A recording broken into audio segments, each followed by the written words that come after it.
"You can't sit there," the hostess said, without even looking up from her cracked iPad. Elijah paused, one hand still on the back of the booth. The window seat was empty, clean, and clearly available. "I just need a table for one," he said, calm as rain. The hostess shrugged. "That booth's for regulars." He blinked, took a quiet breath. The place was half empty. Most of the staff looked half awake. The only thing regular about this booth was the chipped laminate. "That's fine," Elijah replied, nodding. "Whatever works." She didn't smile, didn't apologize, just led him to a wobbly table near the kitchen door. No view, close to the dish bin. The smell of fryer oil clung to the air. No one knew that the man they just dismissed, the man they sat next to the trash line, was the one who funded this entire chain. Not yet. But someone in this room, a waitress with tired eyes and a quiet kind of bravery, was about to change everything. And it would all start with 6 handwritten words. "Tell us where you're watching from, and would you have stayed quiet?" He didn't wear a suit that day, just worn jeans, a brown leather jacket that had traveled more miles than most people, and scuffed boots that hadn't seen polish in years. A faded cap shaded his face. Not to hide, just to keep things even. Dr. Elijah Monroe had learned long ago that the best way to find out the truth was to walk in as nobody. That's what today was for. Not an inspection, not a meeting, just a man sitting in a restaurant he quietly funded with $2.4 million in ESG capital. The location, a mid-range steakhouse in Birmingham, Alabama, tucked between a check-cashing spot and a tax service, in a neighborhood that was up and coming for 10 years and never quite made it. The pitch, when they applied for funding, had been strong. Employ local talent, pay living wages, revitalize underserved communities. All the right boxes, all the right buzzwords. But buzzwords didn't explain the labor complaints, or the high turnover, or the sudden drop in community reviews. So Elijah came, quietly. No assistants, no press, no announcement. Just a man ordering steak.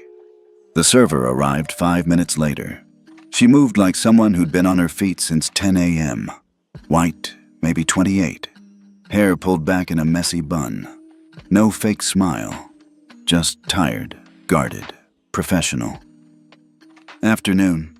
My name's Jenna. I'll be taking care of you." Elijah looked up and met her eyes. "Appreciated."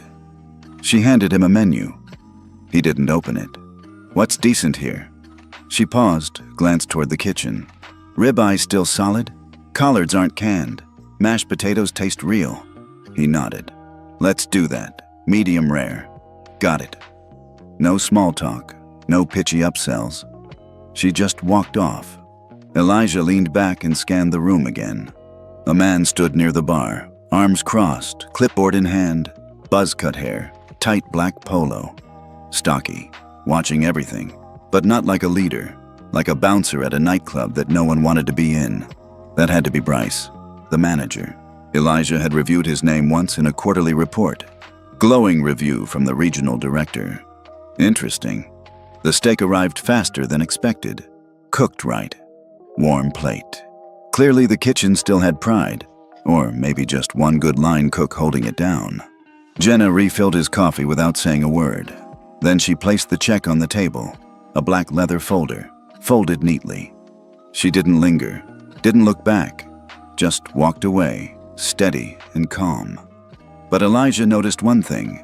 She didn't bring a pen, which meant she didn't expect him to sign anything. Just read. He waited a beat, sipped his coffee, then opened the folder. Inside, beneath the receipt, was a scrap of paper, folded once, written in blue ink. "If you're who I think, don't leave." 6 words. No name, no accusation, no demand. But everything inside Elijah shifted. He didn't flinch, didn't blink, but across the room, reflected faintly in the window's glare, he saw her, Jenna, watching, not directly, just enough. She knew, or at least suspected, and she was asking for help the only way it was safe to do so. Elijah didn't react. He didn't need to. Instead, he finished his steak, left cash on the table, tucked the note in his jacket, and walked slowly toward the front. The hostess didn't look up this time, but just before Elijah reached the door, he turned left, into the narrow hallway labeled Employees, Restrooms. The moment he did, a voice called after him. "Sir, restrooms are on the other side." Elijah stopped, turned halfway, looking for the manager. A pause. Then the voice replied, flatter now.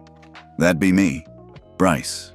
He stepped out from behind the bar, arms crossed now in a not-so-subtle show of authority. "You have a concern?" he asked. Elijah tilted his head. "Just wanted a word with my server." "That's not how we do things," Bryce said, smiling tight. "If there's an issue, you bring it to me. Staff stay on the floor." Elijah's voice stayed level. "That's going to change." There was a flicker in Bryce's eyes. Recognition? Threat? He didn't press, just said, "She's probably in the back, breaking down prep." Elijah nodded and walked past him. No raised voice, no scene, just the sound of boots on tile. He found Jenna near the prep sink, slicing lemons into a cracked white tub. When she saw him, she froze. "You got it?" she asked quietly. "I did." She looked around, then motioned with her chin toward the supply closet. He followed. Inside, the air smelled like bleach and burnt oil. She shut the door. "I didn't know what else to do," she whispered. "They don't listen. They don't care. People get fired for asking where their hours went." Elijah nodded. "You've been keeping track?"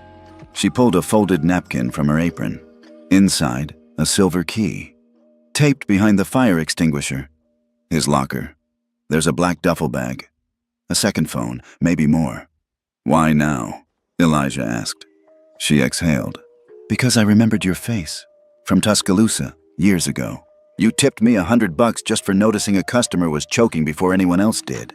Elijah blinked. "I remember." Jenna swallowed. "I knew then you weren't like the others. That's why I wrote the note." He looked at her, not like a CEO, but like someone who understood. Really understood. "Thank you," he said simply. She nodded, but her voice trembled. "You should go out the side. He watches the front camera." "I'm not done yet."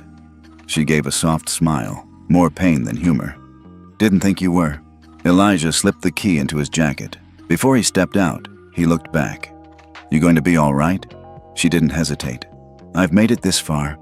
And with that, Elijah Monroe, the man they sat near the kitchen, walked out the back door, straight into a night that suddenly felt charged. Tomorrow, he'd be back, but not as a stranger.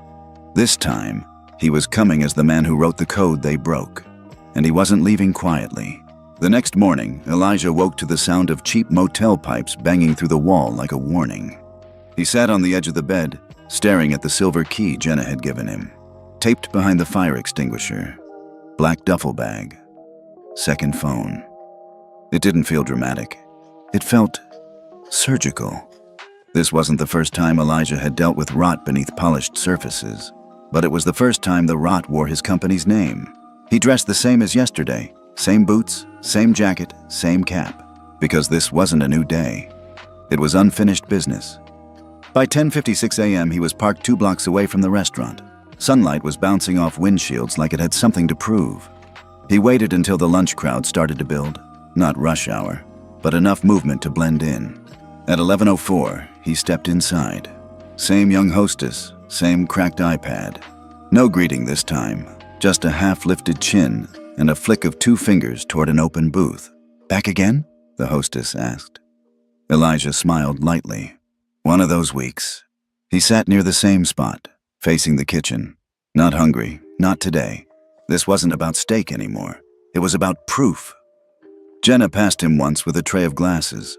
Their eyes met briefly. No nods, no smiles.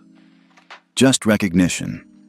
Across the room, Bryce emerged from the back, clipboard in hand again. Same fake posture, same wide stance. This time, though, his eyes locked onto Elijah the moment he stepped into view. And something was different. Not panic, but a flicker of something close. Doubt. He walked over. "Well, look who's back," Bryce said, smile thinner than before. Didn't expect you to be a regular. Food was solid, Elijah replied smoothly. Wanted to see if it held up 2 days in a row. Well, if you got any feedback, I'm all ears. I run a tight ship here. Elijah didn't blink. I can tell. Bryce lingered a second too long, then walked off, but not without glancing over his shoulder.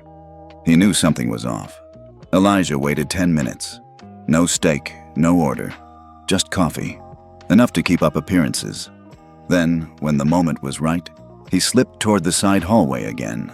Slow, steady, unbothered. The mop bucket propped open the supply door. Same as yesterday. Jenna's quiet signal. He stepped into the back hallway. Stainless steel prep tables. Boxes of lemons. Fridge humming. Nobody around. Elijah walked down the corridor until he reached the locker room. It smelled like old cologne and floor cleaner. Fluorescent lights buzzed above. A soda fridge moaned in the corner. There it was. Tall, dented, labeled BL in peeling label tape. Bryce Langley. He slipped the key in. Soft click. The locker swung open. Black gym bag, a pair of extra polos, half-used cologne bottle. And there, tucked in the side pocket, was a plain black burner phone. No case, no lock screen, just access. Elijah scrolled. Contacts saved by initials. GT, LM, HQ, WED. No names, but plenty of messages. That cut was too deep. Back it off next week. Optics. Invoice from Stoneworth padded 18%. Push it through. Tell Bryce to rotate staff again. Jenna's asking questions. His jaw tightened. Jenna wasn't just paranoid. She was right. He took out his phone and started snapping photos. Message by message. Screen by screen. Then he checked the duffel bag's outer pocket. And found it. Cash. Rolled tight with rubber bands. Dozens of small bills. Unlabeled. Unreported. No manager kept that much loose change unless something was being skimmed. Then, one shelf lower, tucked beneath a sweat towel, a thin black notebook. He opened it. Inventory logs, names, shift notes, manual hour entries scratched out and rewritten, liquor counts circled in red, tips adjusted down, hours rounded back, the paper version of the crime. He had everything he needed, but before he could close the locker, the door creaked. Elijah turned. Bryce. No smile this time. No clipboard. Just a man standing in a doorway he thought belonged to him. You think you're slick, Bryce said. Elijah didn't flinch. Didn't move. I should have known the way you walked in here. You didn't look scared enough to be some random customer. I'm not, Elijah said, voice calm. Never was. Bryce stepped into the room, closing the door behind him.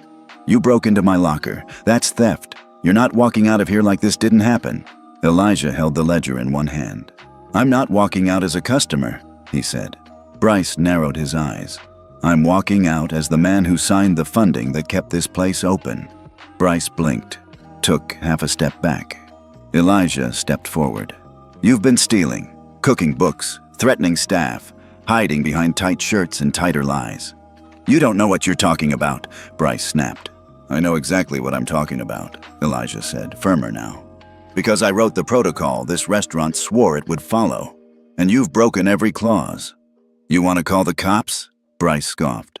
Go ahead, we'll see who they believe. Elijah smiled faintly.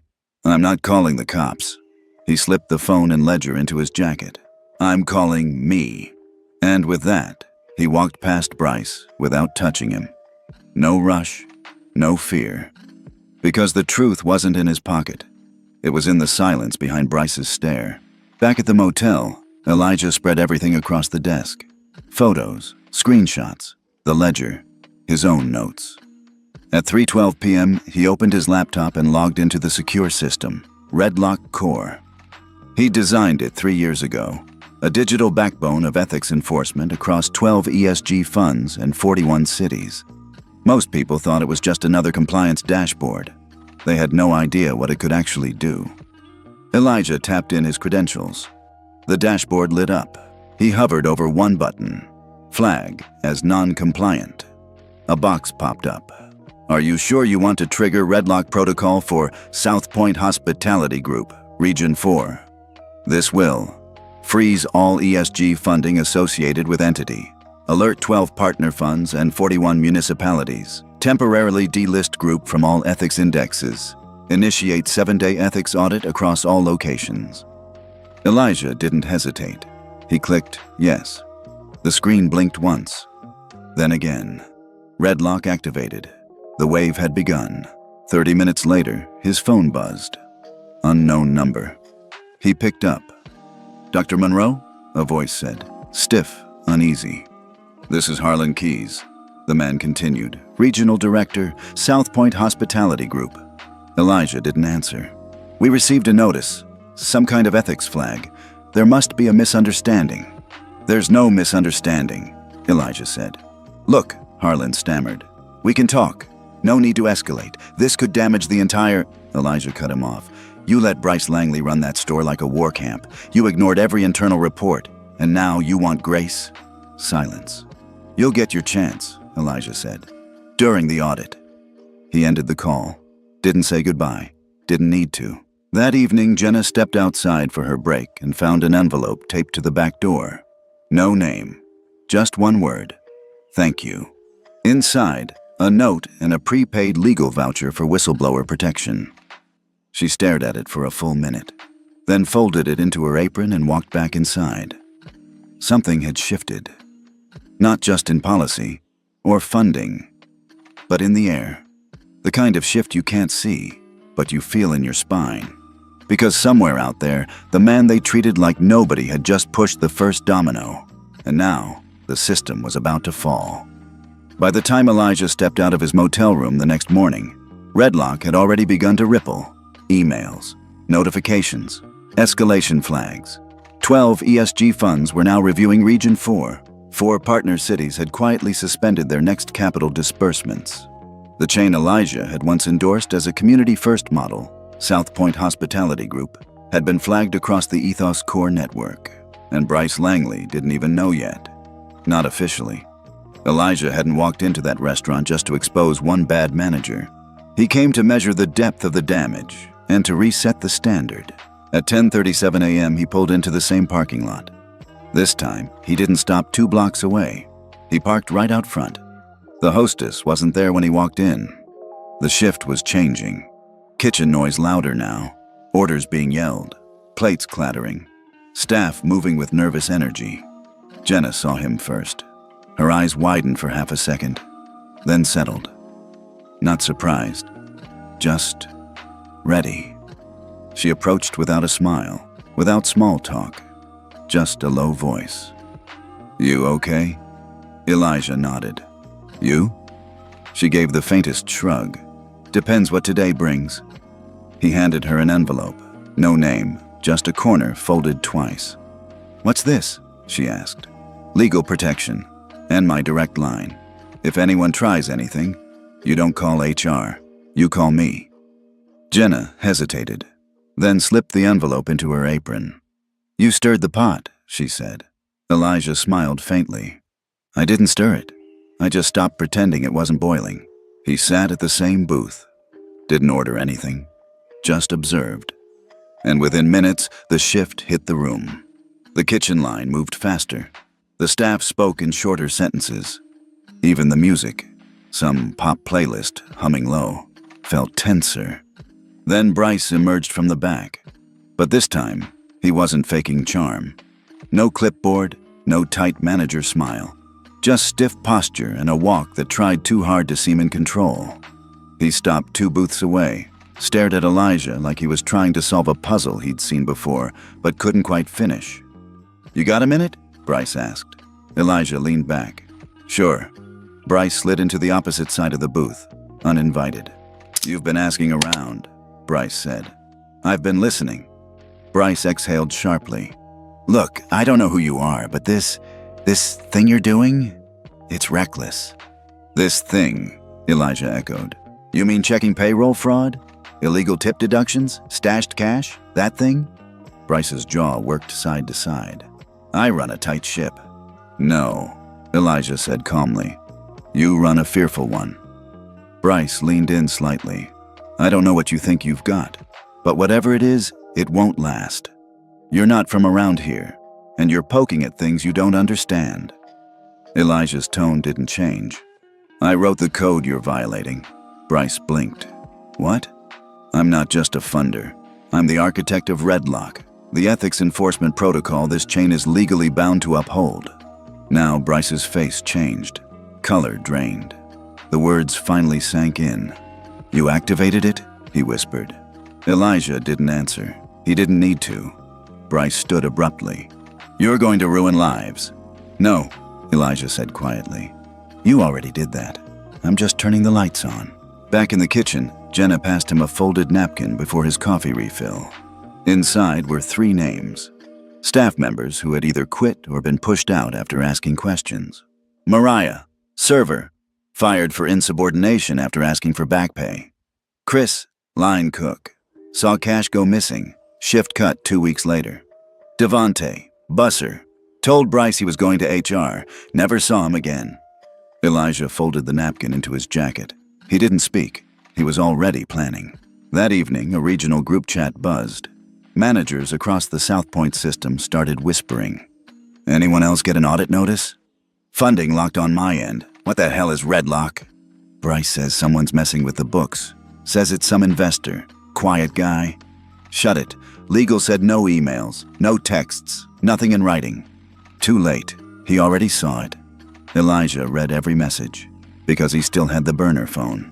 By 9:40 p.m., a silver SUV with out-of-state plates pulled into the back of the Birmingham location. Out stepped Harlan Keyes, the regional director. Tan suit, cheap briefcase.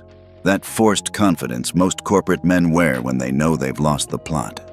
He marched through the side door like he still owned the place. Found Bryce in the back office. You told me this guy was just a walk-in, Harlan hissed. Bryce shrugged. He looked like nothing. Harlan's voice dropped. He's not nothing. He's Monroe. Elijah Monroe. Harbor Vest. Redlock. Now Bryce swallowed. Hard. He's here? Harlan asked. In the dining room. Harlan rubbed his face. You let him sit out there after everything? Bryce tried to speak. Couldn't. You don't understand, Harlan muttered. This man designed the entire ethics compliance chain the feds are watching. If he pushes, our entire audit record and the partner funds go with it. Bryce stood there, silent. Harlan shook his head. You brought fire into the building and then handed it gasoline. Elijah didn't leave that night. He waited until closing, then met with the staff, all of them. Jenna stood beside him in the dining room, arms folded, sleeves rolled, eyes steady. I know you're all scared, Elijah said. No one spoke. No one moved. I would be too. But here's what's true. Fear only lasts as long as silence does. Still quiet. Tomorrow, Bryce is gone. I've already pulled his access. By end of week, regional oversight is shifting. And starting next month, every employee will be given access to a secure, anonymous ethics hotline, monitored directly through Redlock. A few heads lifted. The money that was stolen from you, the tips, the hours, the wages, you'll be repaid. Fully. Now they looked at each other. I can't undo what was done, but I can stop it from ever happening again. Jenna stepped forward.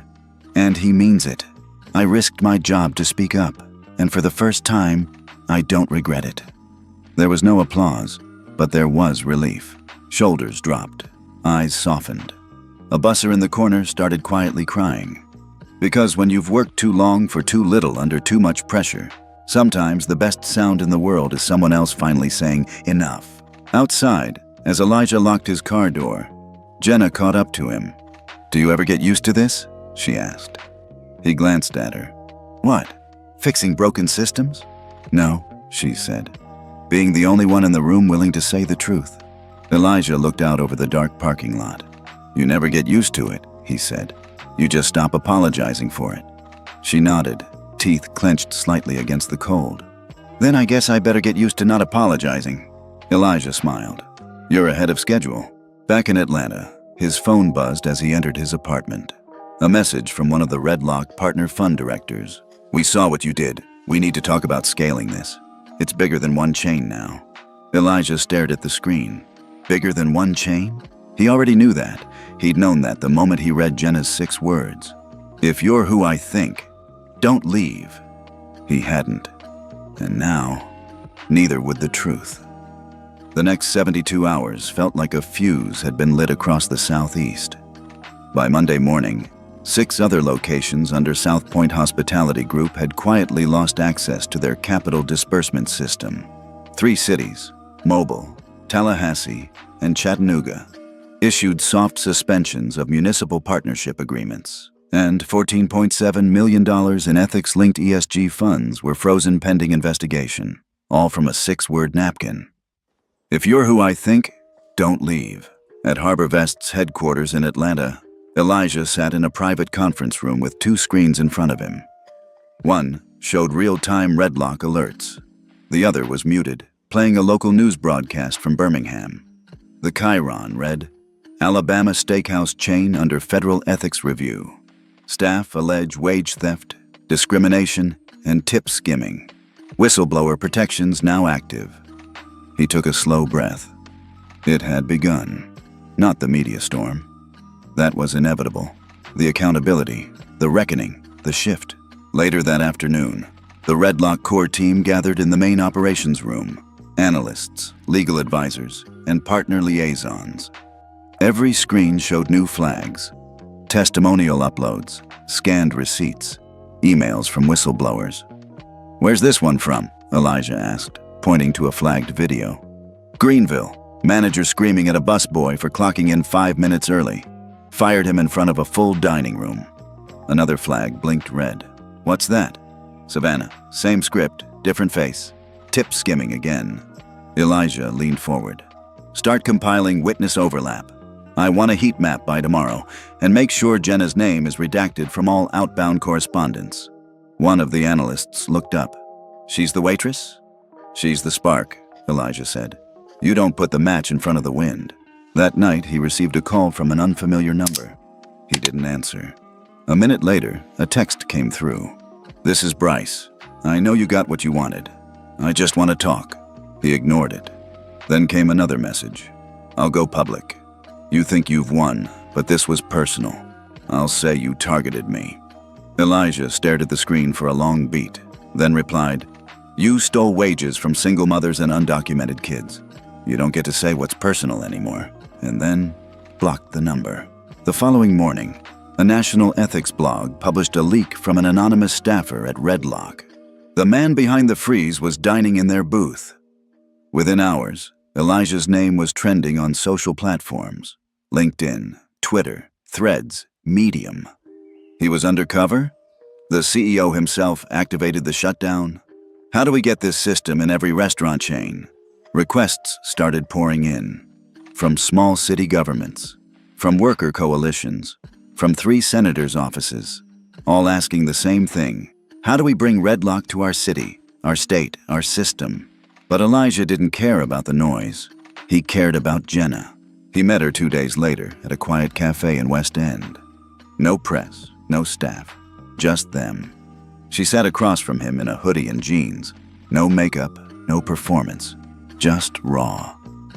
You didn't have to do all this, she said softly. No, Elijah said, but I couldn't not. She stirred her tea. After you left the other night, some of the staff, they cried. One girl said it was the first time she felt seen in 2 years. That's the real audit, Elijah said. Everything else is paperwork. Jenna hesitated, then slid a folded sheet of paper across the table. It was a resume, hers. I want in, she said. Whatever this is. Redlock, HarborVest, ethics. I don't want to serve tables anymore. I want to help stop this from happening again. Elijah looked at the paper. Why now? He asked. She took a breath. Because I used to think silence was safer. But after I wrote that note, I slept through the night for the first time in months. He nodded. Come to Atlanta next week. Meet the team. I'll have HR call you. She smiled. Tired, unsure, but real. And for the first time, hope felt louder than fear. That evening, Elijah opened his personal email. Subject, External, Joint Statement Draft. Redlock Reform Proposal.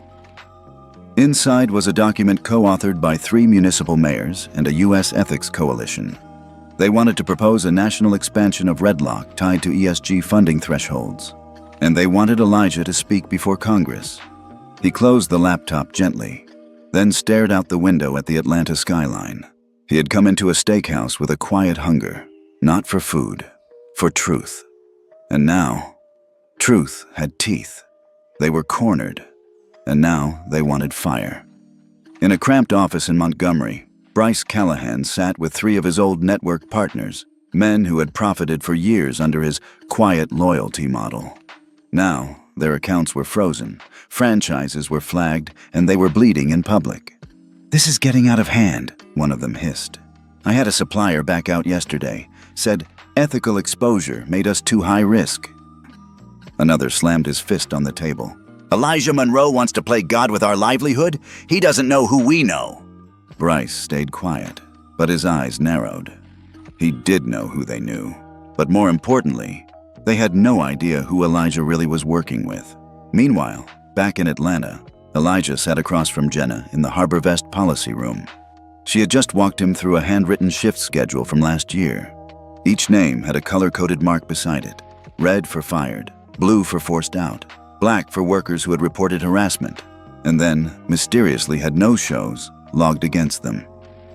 "This is what they did to Dana," Jenna said, her voice tight.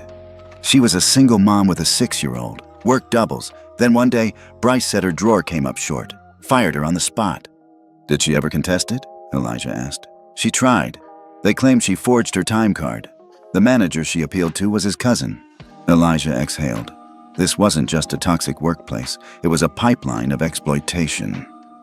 And now that Redlock had triggered exposure, they were scrambling to bury what they'd done. By Thursday, the counterattack began. Bryce went on a local talk radio station in Birmingham. "What's happening here is a coordinated takedown by people with personal vendettas. I welcomed Mr. Monroe as a guest. I had no idea he'd weaponize a private dinner. And I certainly never mistreated any employee. These claims are orchestrated." He sounded calm, reasonable, even remorseful. But Elijah knew the performance. "And Jenna?" She watched the clip in silence and then said flatly, "I'll testify, publicly. You don't get to gaslight an entire generation of workers and walk away smiling." That afternoon, Elijah received a file from Redlock's internal audit team. It was a compilation of security footage, pay stubs, and text messages between franchise managers. At the center of it all, Bryce. In one message, a manager in Nashville wrote, "Got a kid here complaining about skipped breaks again. Should I ghost her like the last one?" Bryce replied, "You know the play. Quiet them or replace them. No repeats." Another message showed Bryce instructing a GM to scrub Jenna's hours retroactively, 2 weeks before her termination. There it was.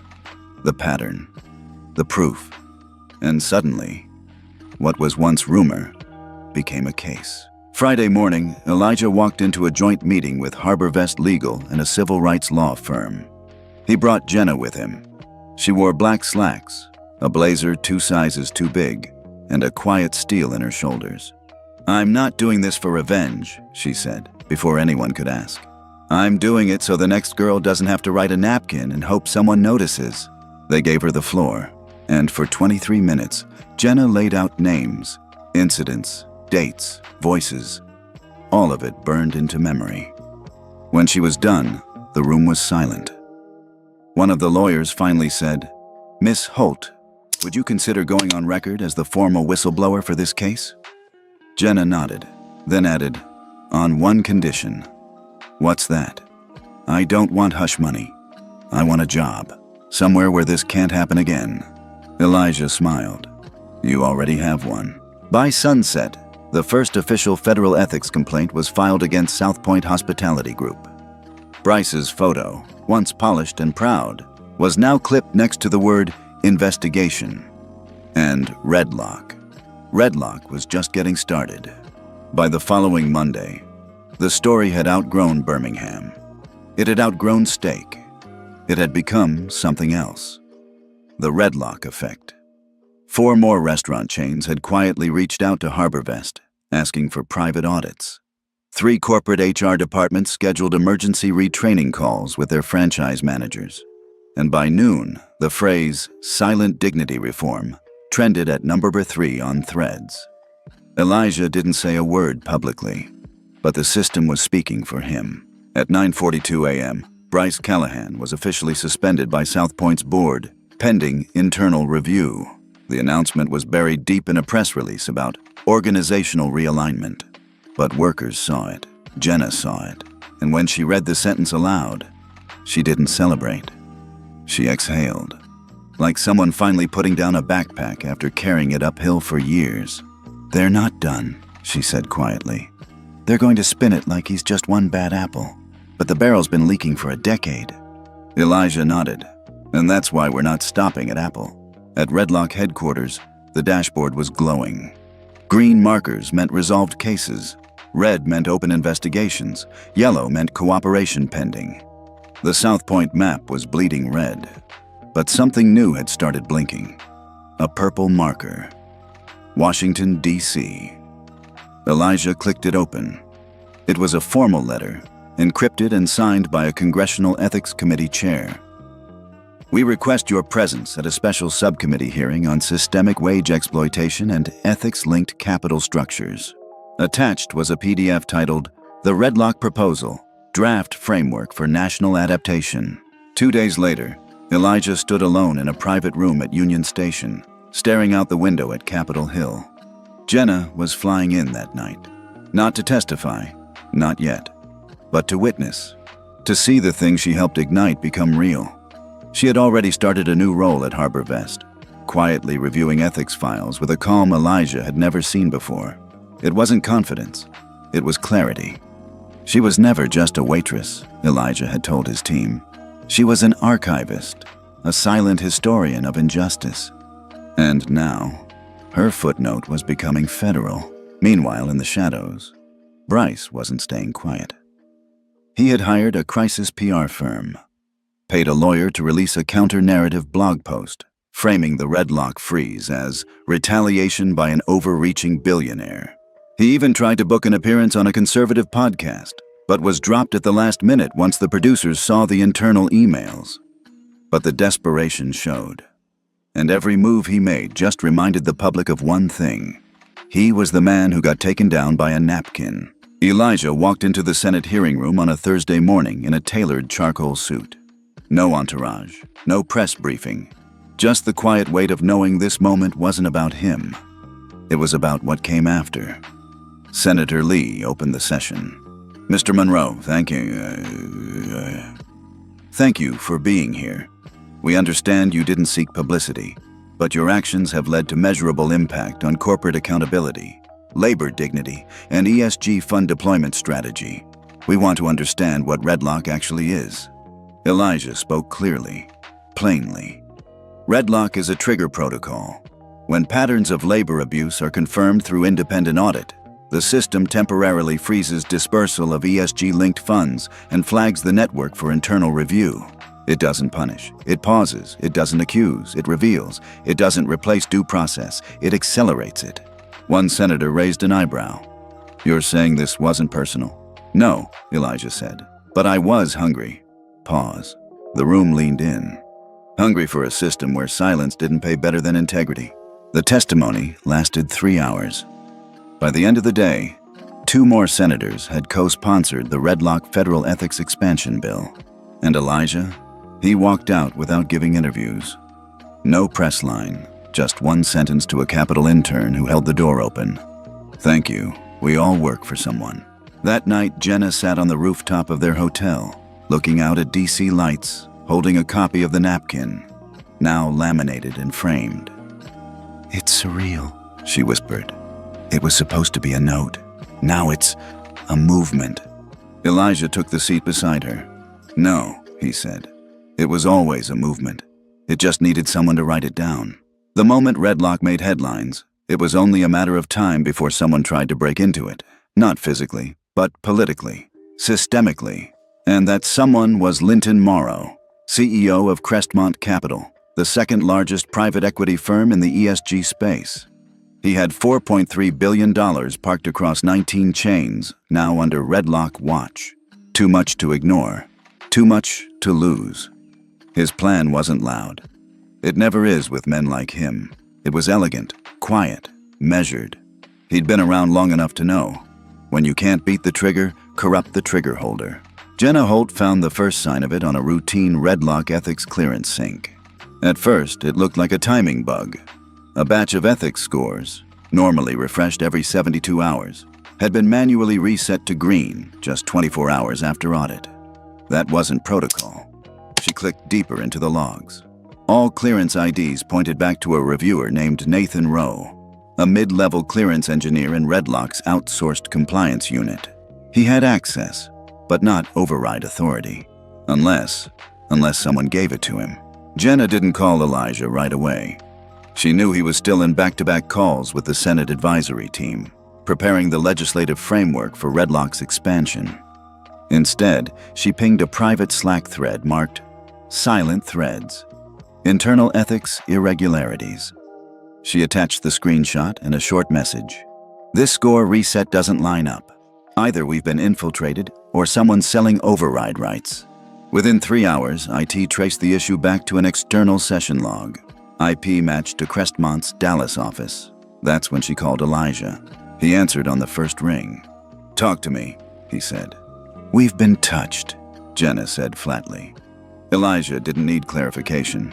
He'd seen this play before. "When?" "Looks like 2 days ago.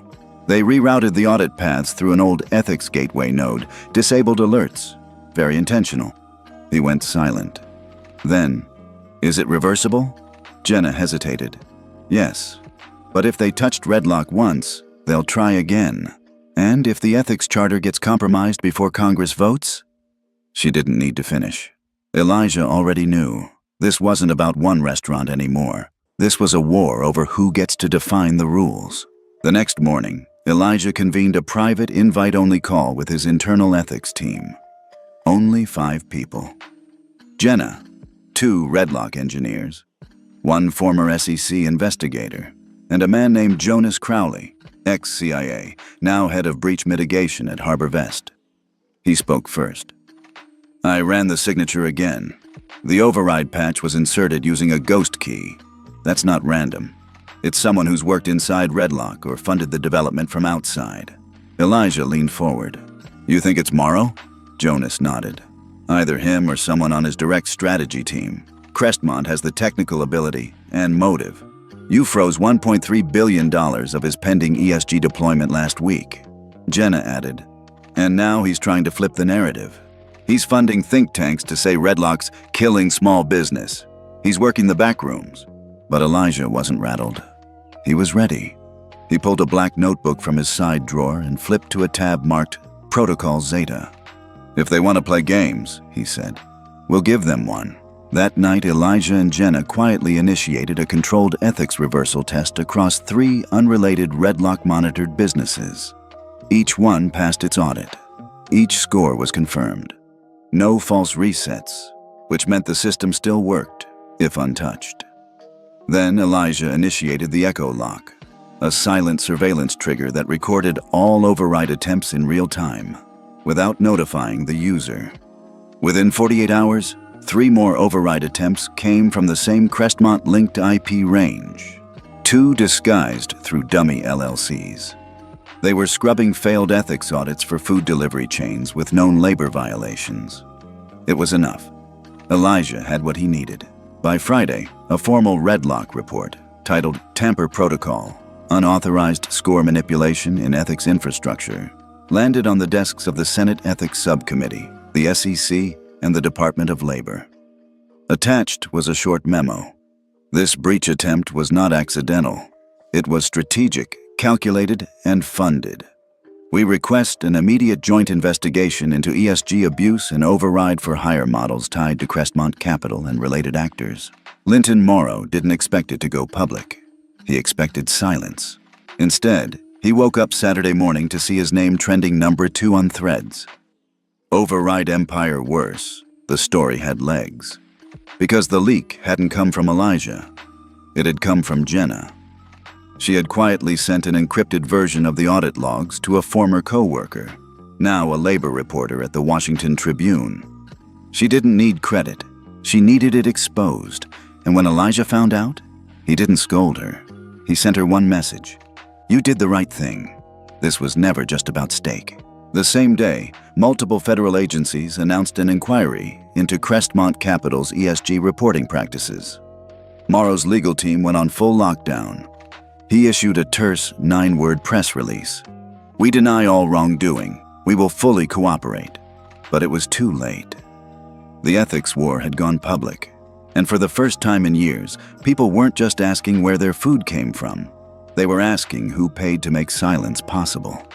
The Capitol hearing room was fuller than usual. Not just staffers and senators, but students, reporters, even a few restaurant workers flown in on pro bono tickets. Everyone had heard about Redlock, and everyone wanted to see the woman who started it. Not Elijah. Her. Jenna Holt stepped into the room without makeup, wearing a navy blouse and blazer. No designer anything, just presence. Her laminated copy of the napkin stayed in her bag. She didn't need to hold it. She was it. The room quieted as she took her seat behind the witness table beside Elijah, whose hands were calmly folded, like a man watching a torch finally pass to its rightful owner. Senator Lee tapped her mic.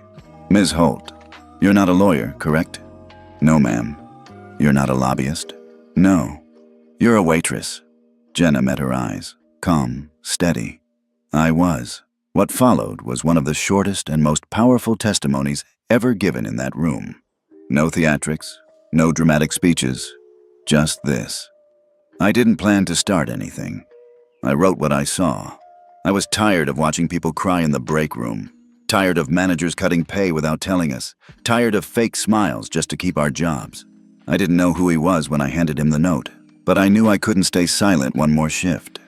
She paused, then added, It was just a napkin, but the truth sticks, even when it's folded.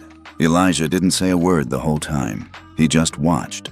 This wasn't about him anymore. It never really was. As the hearing ended, reporters tried to crowd Jenna, but she politely waved them off. One young aide approached her, though, and asked, Ms. Holt, what happens now? Jenna smiled. Now we clean house. That same afternoon, the Senate Ethics Subcommittee voted 7-2 in favor of the Redlock Expansion Act, giving the platform provisional federal clearance as a national pilot. This meant Redlock would now monitor all ESG-linked federal contracts above $25 million. Ethics score manipulation became a federal offense, and Redlock protocols would be reviewed quarterly by an independent civilian board, chaired by none other than Jenna Holt. Back at Harbor Vest headquarters, Elijah stood with Jonas Crowley, reviewing the final Redlock patch that sealed off override backdoors for good. We built this to protect capital, Jonas said. Elijah shook his head. No, we built it to protect conscience. Capital just happened to listen. Jonas half smiled. You ever think about stepping back? Elijah looked toward the glass wall, where Jenna was on a Zoom call with 4 regional ethics managers. She's already stepping in. 3 days later, Linton Morrow resigned as CEO of Crestmont Capital. But not before his emails were subpoenaed.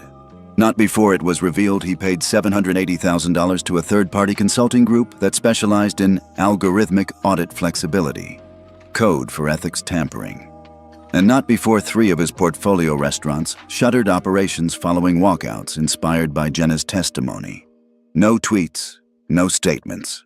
He vanished like a man who never believed the system would hold him accountable, until it did. Meanwhile, something unexpected began to ripple across the country. Napkin copies. Thousands of workers in food service, hospitality, and retail started scribbling stories on napkins, receipts, anything they could find, and mailing them anonymously to Harbor Vest. Some were short. Manager took half my tips last month. Others were brutal. I miscarried during my shift. They told me to mop the blood. Elijah's team opened a folder called The Unfolding. Jenna cried the first time she saw it. It's not a movement, she whispered. It's a reckoning. A week later, Jenna and Elijah returned to Birmingham, not for a press conference, but for a quiet meeting with a new investor group.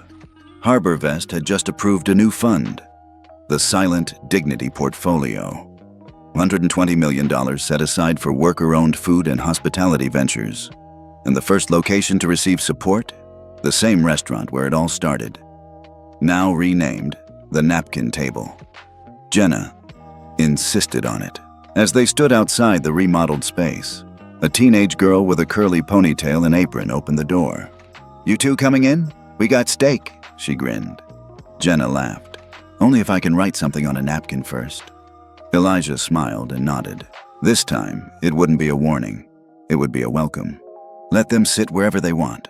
Let them eat with dignity. 6 weeks after Redlock went national, everything seemed like it was working. Scores were stabilizing. Public trust was growing. Senators were publicly praising the Holt effect. But beneath the surface, a new danger had started to take shape. Not sabotage, not corruption. Worse. Performance theater. Jenna noticed it first during a surprise visit to a restaurant in Chicago. They had one of the highest ethics scores in the Redlock network.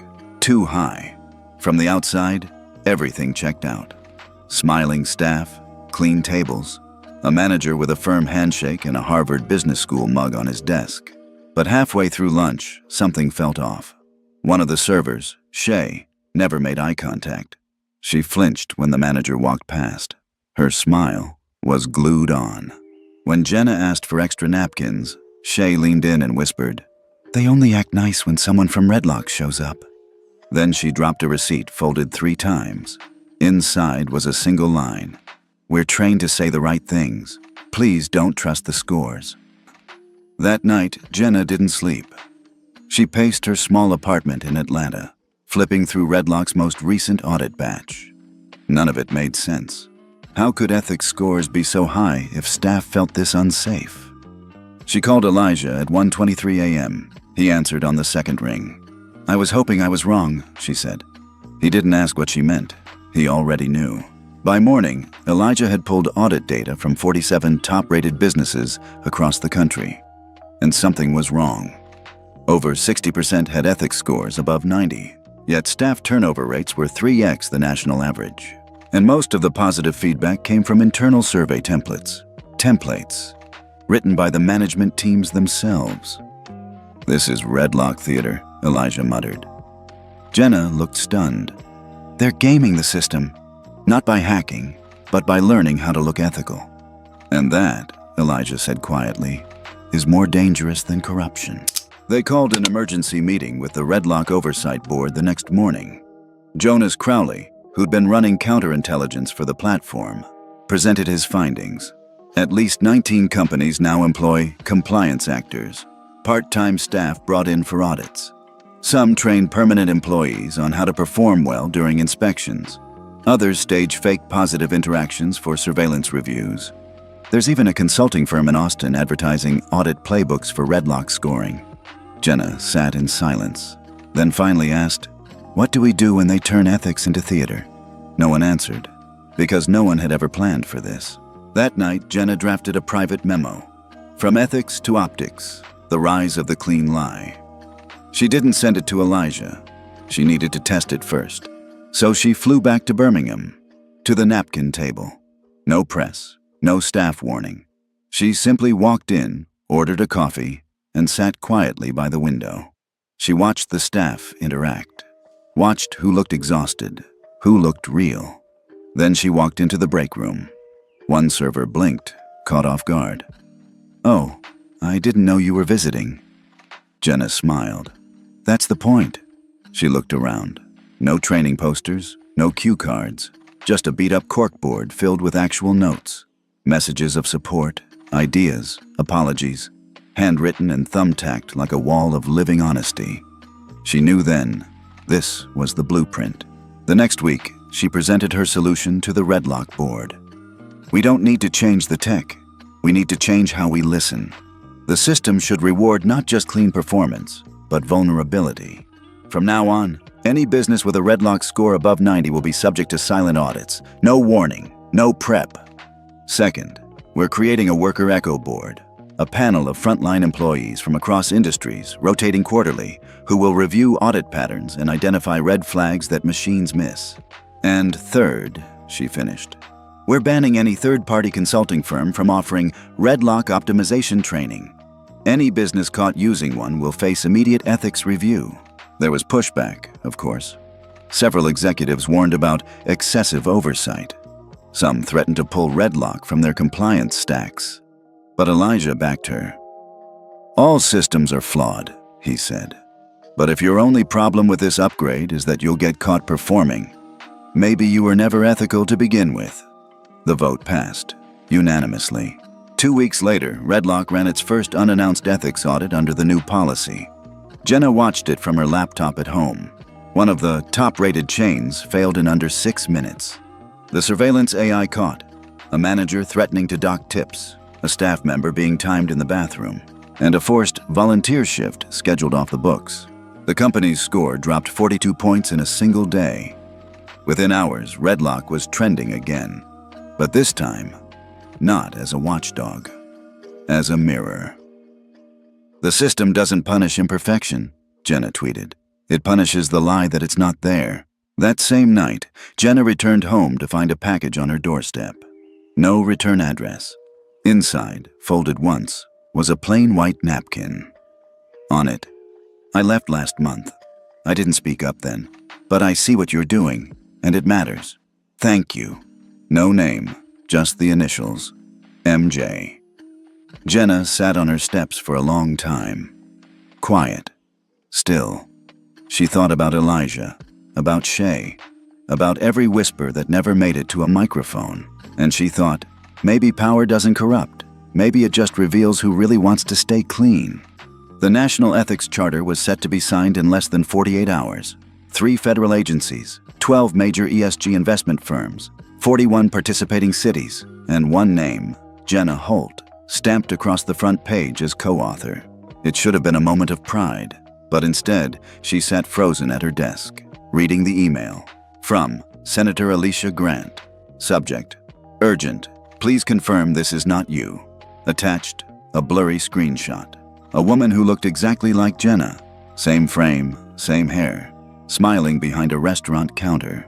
Beside her, a white man in a polo shirt. Underneath, the caption, Jenna Holt, former assistant manager of Bridgepoint Cafe, fired after tip theft cover-up 2017. Her stomach dropped. Not because it was true, but because she remembered the day clearly. Back in 2017, before she worked tables, before the napkin, she had been promoted to assistant manager for 6 weeks. Bridgepoint was understaffed, and Jenna stepped in to help. But 2 weeks into the role, a regional manager, Chad Winslow, pressured her to sign off on altered tip sheets to smooth out payroll. She refused. Then one night, the safe came up short, $620 missing. And suddenly, Jenna was blamed. No due process, no questions, just thank you for your service, and a quiet exit out the back. She thought it was behind her, but now someone had dredged it up, twisted it, weaponized it, and worst of all, it was hitting the press before the charter even launched. Elijah called the moment he saw the story break on social media. You okay? He asked. I'm fine, Jenna lied. I already contacted the legal team. They're issuing a statement clarifying the timeline. No. Her voice was firmer than he expected. No, he repeated. I don't want to hide from this. I want to tell it myself. The next morning, just hours before the signing, Jenna held a press conference. No podium, no handler, just her, a mic, and the truth. In 2017, I was fired from a job I didn't steal from. I didn't fight it. I didn't sue. Because like a lot of people in service jobs, I thought silence was survival. I didn't realize then that silence was what systems count on to keep power unchecked. I became a waitress after that, and 5 years later, I handed someone a napkin. That napkin didn't erase what happened to me. It just proved that I could still choose honesty over fear. She paused, then looked directly into the camera. You don't need a perfect record to believe in ethics. You need courage to demand it anyway. The room went silent, then erupted in applause. Not polite, not scripted. Raw. By the afternoon, 3 major news networks had retracted their headlines. Even Senator Grant, who sent the initial warning, tweeted, Power doesn't come from being flawless. It comes from refusing to be fake. The signing ceremony proceeded on schedule.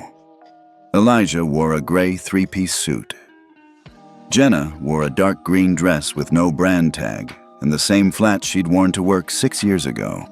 The documents were presented. Officials shook hands, but right before placing her pen on the page, Jenna spoke again, off script. This isn't the end of the story. It's just the part where we make the mirror permanent. And if we're ever tempted to use it just for show, I hope someone has the courage to write another napkin, maybe about me. Then she signed. As the ink dried, Elijah turned toward her and whispered, "You know you just gave them permission to hold you accountable." Jenna nodded. That's the only kind of power worth having. 3 days later, the National Ethics Charter took effect, and Redlock became mandatory protocol for all federally subsidized corporate contracts above $50 ESG fund recipients managing more than $100 in assets, and every city seeking new federal ethics partnership certifications. But more than that, it became a culture shift. Companies stopped performing. Startups began designing policies with transparency rehearsals. Staff began citing Redlock not as a threat, but a tool. Back at Harbor Vest, Jenna returned to her usual role. Quiet leadership, no spotlight. Until one day, she received a package. Inside was a napkin, this time written in sharp blue ink. "I used to cover for him. I saw you get blamed. I'm sorry it took me 7 years to say it. You were right." Initialed, C.W. Chad Winslow. Jenna smiled, folded the napkin slowly, and tucked it next to the original one. Both stained, both real, both proof that sometimes the system doesn't clear your name. You do. Geneva was colder than Jenna expected. Even in spring, the wind off the lake cut through her coat like ice. The city felt polished, detached, like everything had been arranged for show. She didn't like that, but she wasn't here to like anything. She was here to defend Redlock. And, more importantly, to prove that ethics wasn't an American gimmick, it was a global standard worth protecting. Inside the UN hall, the pressure was real. Representatives from 14 countries were in attendance. The Global Business Standards Forum had just voted to review Redlock's expansion into Europe and Asia. Not everyone was happy. Some called it surveillance capitalism. Others said it exported American moralism under the guise of transparency. One CEO from a Swiss conglomerate said outright, "We do not need your emotional politics or social scoring." Jenna didn't flinch. She just smiled. When her turn came to speak, she didn't use her slides. She told a story. 5 years ago, I worked in a restaurant where the best thing I had was a pen and a napkin. I didn't write a complaint. I wrote a warning, and that warning became a seed, a system, a shield. Not for me, but for the ones who still serve in silence. Redlock doesn't tell you how to treat people. It just records what you already do and asks if you're proud of it. The room stayed quiet, but the silence was different this time. Not cold, just attentive. Afterward, 2 delegates approached her quietly. One was from Brazil, the other from South Korea. They didn't say much, just handed her their cards. "We'd like to pilot Redlock in municipal systems. Not because of the data, because of the people." By the second day of the summit, Jenna had met with 9 different nations. Not everyone agreed, but many were starting to ask the right questions. How do we adapt this ethically to our labor cultures? What would a Redlock audit look like in a textile factory? Can the AI be localized to recognize emotional cues across languages? She took notes, a lot of them, because she didn't come to sell a system. She came to build a shared one. On the final day, she walked out to the lake just before sunrise. Elijah called. "Report card?" he asked. She laughed softly. "Too early to say, but I think we just stopped being an American tool." "You ever think," he said, "how crazy it is? One napkin, now it's global policy." She looked across the water. "No," she said. "What's crazy is how long people accepted less. All we did was hold up a mirror." Back in her hotel room, she found an envelope under the door. No logo, no sender. Inside, a folded receipt from a cafe 2 blocks away. On the back, handwritten in French, "We saw your talk. My daughter is a server. Thank you for reminding the world that small voices matter." Initialed, CD. Jenna folded it slowly, slipped it beside the napkin. One more voice, one more country, one more sign the world was waking up. By the end of the quarter, Redlock was everywhere, across federal contracts, private equity ethics screening, even in university dining halls, not as punishment, but as proof that people were finally watching what had always been ignored. Jenna Holt had become the reluctant face of a movement. She didn't want it, not out of fear, but because she believed the work should belong to everyone, or it would mean nothing. Still, the offers rolled in. One morning in May, her assistant brought in a sealed folder, thick cream cardstock, government seal. Inside, a formal letter from the Office of Global Ethics Commission. We invite Ms. Jenna Holt to serve as founding director for the Redlock Global Authority. A 6-year term. Salary, high 7 figures, full relocation package to Geneva. She didn't smile. She didn't react at all. She just closed the folder, took a breath, and whispered, "No." Elijah didn't believe her at first. "You turned down a global ethics seat?" He blinked, clearly expecting the punchline. She nodded. "I'm not building an empire. I was just holding the mirror."